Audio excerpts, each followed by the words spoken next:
Netanyahu himself became the face of the opposition to Oslo. Netanyahu saw a moment of betrayal and peril and an agreement that would never and could never work.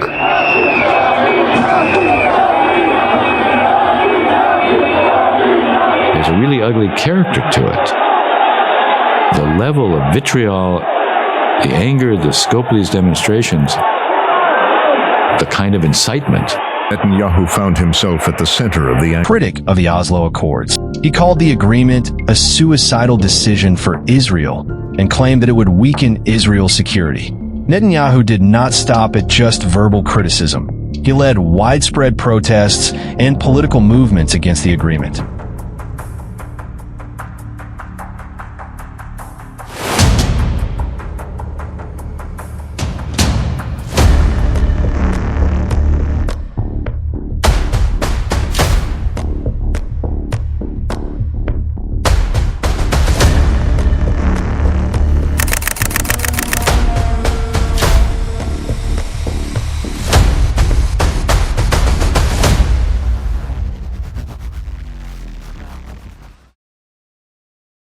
In 1974, the Palestine Liberation Organization, PLO, was officially recognized by the United Nations General Assembly as the representative organization of the Palestinian people.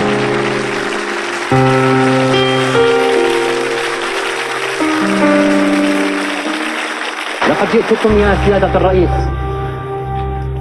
بغصن الزيتون في يدي وببندقية الثائر في يدي فلا تسقط الغصن الأخضر من يدي لا تسقط الغصن الأخضر من يدي لا تسقط الغصن الأخضر من يدي لا تسقط الغصن الأخضر من يدي.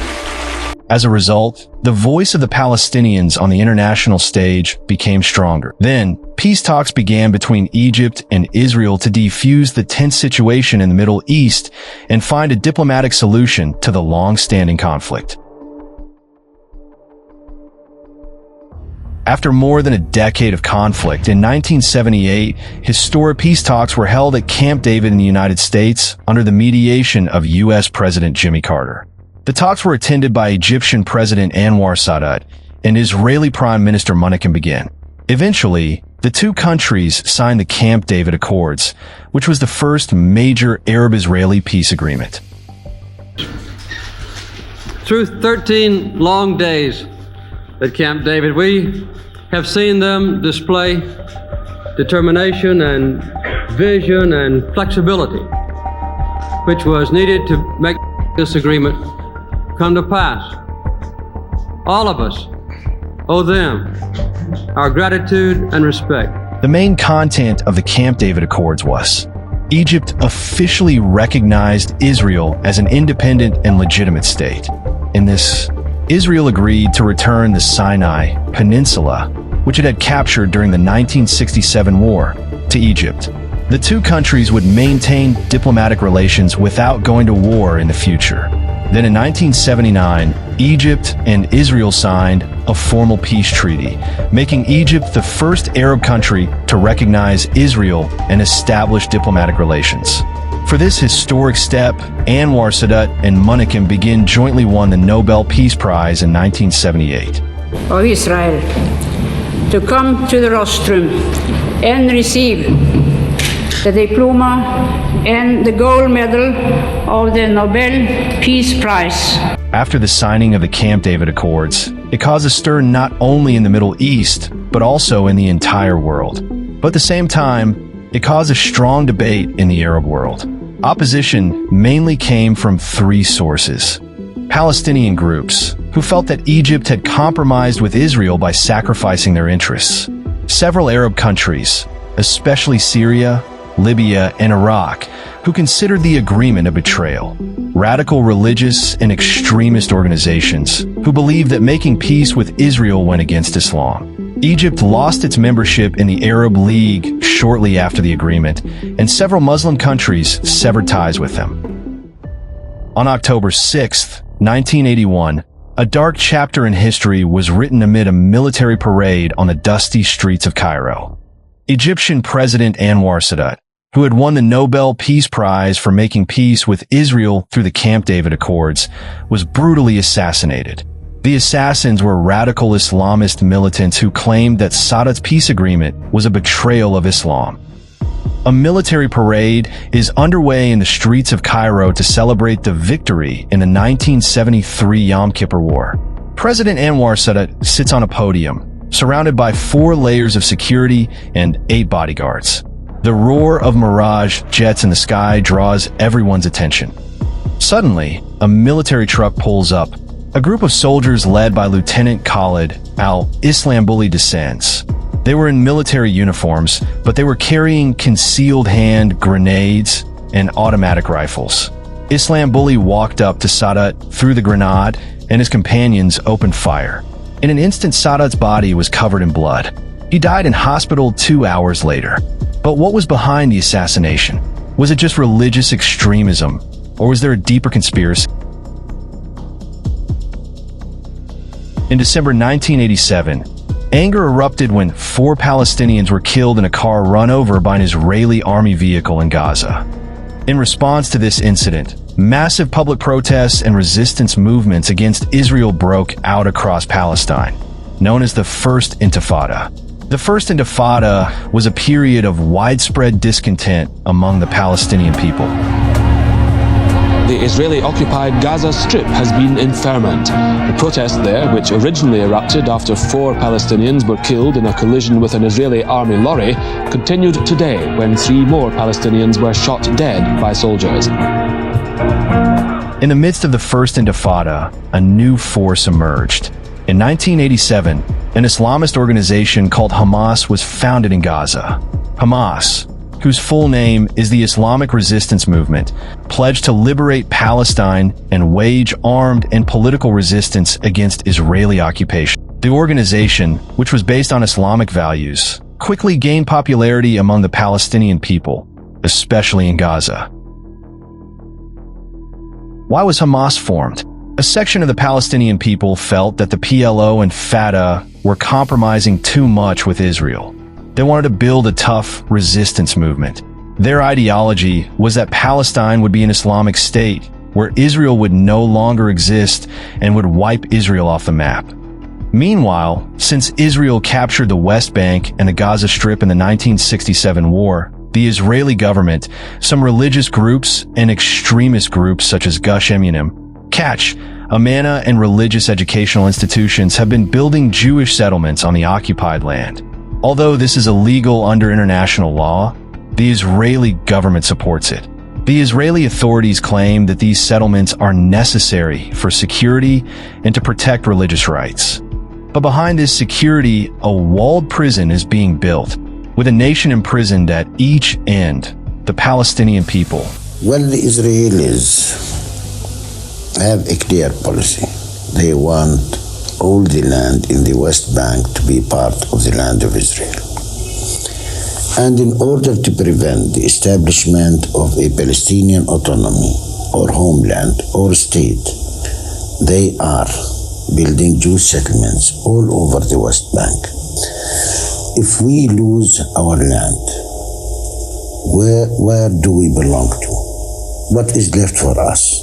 To become tenants? In 1972, there were only 1,200 settlers in the West Bank and an estimated 1,000 Israelis in Gaza.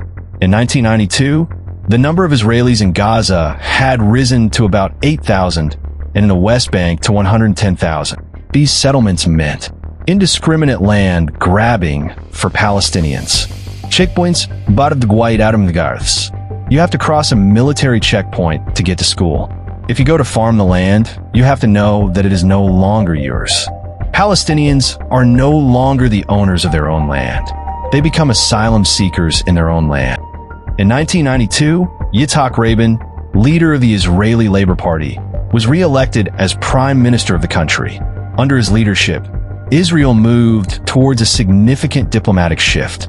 For the first time, he recognized the Palestine Liberation Organization, PLO, as the legitimate representative of the Palestinians, not a terrorist group.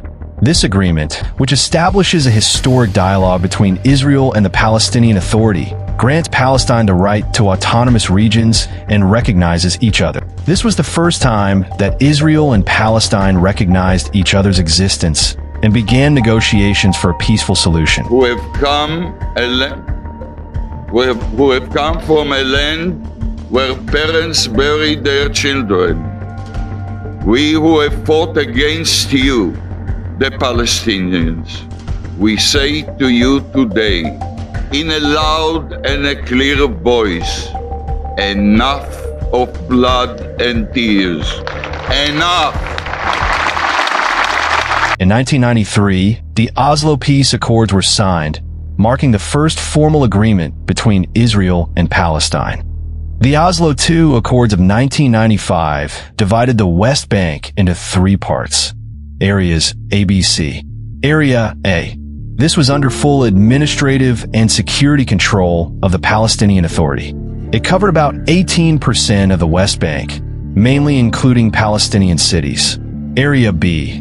This was under administrative control of the Palestinian Authority, but security responsibility was with Israel. It occupied about 22% of the West Bank. Area C. This area covered about 60% of the West Bank and was under full Israeli control. It was home to Israeli settlements, and most Palestinian villagers were forced to live under strict control. The partition drastically changed the political and social structure of the West Bank. The Palestinians wanted full independence, but the agreement gave them limited control, which disappointed them. Hamas took advantage of this situation and became stronger and built a resistance against Israel. After the Oslo Peace Accords, divisions in the Israeli political scene became clear. The right-wing and religious extremists strongly opposed the agreement. The then opposition leader Benjamin Netanyahu, who was then the head of the Likud party, was a staunch critic of the Oslo Accords. He called the agreement a suicidal decision for Israel and claimed that it would weaken Israel's security. Netanyahu did not stop at just verbal criticism. He led widespread protests and political movements against the agreement. He stated in various public meetings that Rabin was pushing Israel to the path of destruction and that his policies were anti-state. These movements further fueled resentment among Israel's right-wing and religious groups. Netanyahu himself became the face of the opposition to Oslo. Netanyahu saw a moment of betrayal and peril and an agreement that would never and could never work.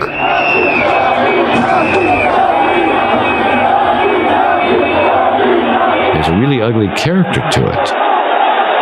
The level of vitriol, the anger, the scope of these demonstrations, the kind of incitement, the portrayal of Rabin, dressing Rabin in Nazi uniforms or putting a keffiyeh on him. Netanyahu found himself at the center of the anger.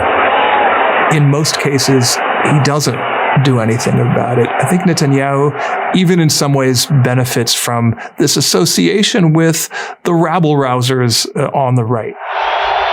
Amid widespread backlash against the agreement, Yitzhak Rabin was assassinated on November 4th, 1995, at a peace rally in Tel Aviv, Israel.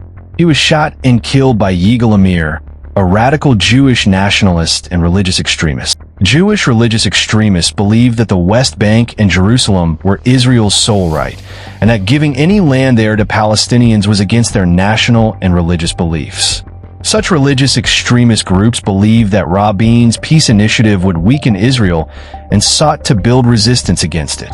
Following the assassination of Yitzhak Rabin, Shimon Peres, then Deputy Prime Minister and Foreign Minister of Israel,